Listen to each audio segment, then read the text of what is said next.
So you came back to America with not only a hotter career, but you also came back with a much hotter car, didn't you? I bought a Ferrari and I got it back and had it shipped to New York. I was going to drive it I was going to drive it through Europe, but then I figured I better get it home, so I shipped it to New York and I drove it across the country.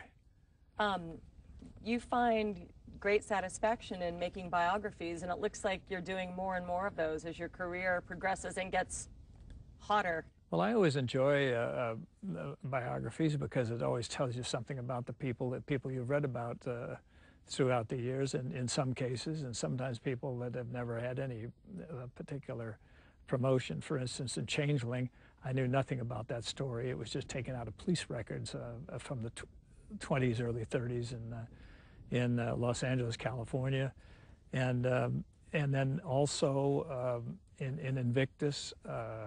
We were talking about rugby and rugby's influence on reconciliation in Africa after the apartheid was done, and so it was kind of an interesting time, interesting learning experience for me. I always figure the fun part about making pictures is you're always learning something new all the time, either about yourself or about somebody else or what have you. But in biofilms, especially, you're learning something historical.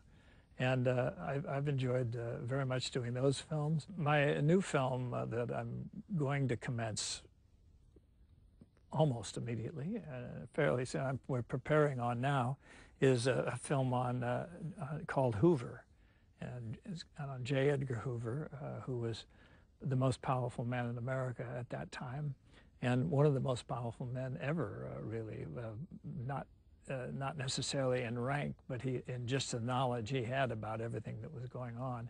And it's a fascinating story. Are your movies partly autobiographical? Do you see yourself in a lot of the characters?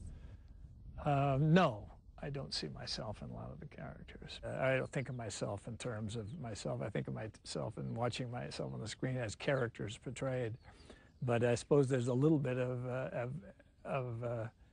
there's a little bit of all of them in you, and maybe a lot of none of you. So it's really a strange dichotomy. I've been compared only because I sometimes am slow talking Jones, but I've been compared to Gary Cooper and Henry Fonda, but I'm just I mean, they were wonderful characters, and I loved watching them in films, but I don't feel like I was influenced by them in any particular way. I feel like I was influenced more as a kid by Jimmy Cagney and Humphrey Bogart, more maybe, as people I liked a lot. What is more fulfilling about doing a biography versus doing a movie that has maybe special effects or an action film? Well, I think it's always fun to do films with stories. I know right now, especially in Los Angeles, Hollywood area, everybody gets misty-eyed about doing big fictional films, a lot of CGI, computer graphics and what have you. But I still love stories about people, even fictional people, and the problems they have to overcome, and the basics of drama really is, you know, of conflict and solving conflict, overcoming conflict. These are all things that I personally enjoy making. Not that there's anything wrong with the other kind. It's just that for me, I'd rather do those. So, but the bioflick thing is very appealing to me. Your advice to young filmmakers would be what? If you could say, my advice to you young or you up-and-coming filmmakers is, who are starting off doing biographical work. Well, my advice is to keep going and be dogmatic in your pursuit of what you want to do. It's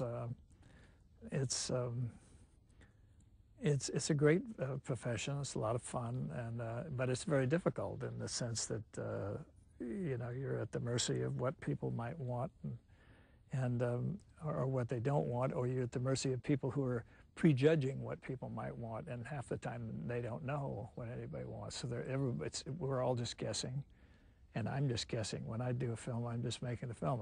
I'm not thinking about whether anybody ever wants to see it or not. Once in a while that crosses your mind, but immediately you put that out because you got to figure you can't be worried about that. That's not your responsibility. Your responsibility is to do the best job you can, and then hopefully somebody comes and wants to embrace that. You've received the Lancia Celebration of Lives Award 2010. I Congratulations. have. Thank you. Thank you. I'd like to thank director Romeo and Tutto Italia for this Lancia Celebration of Lives Award. It's a great honor for me, and I'm making a biofilm next year, so look out. I may just be coming your way.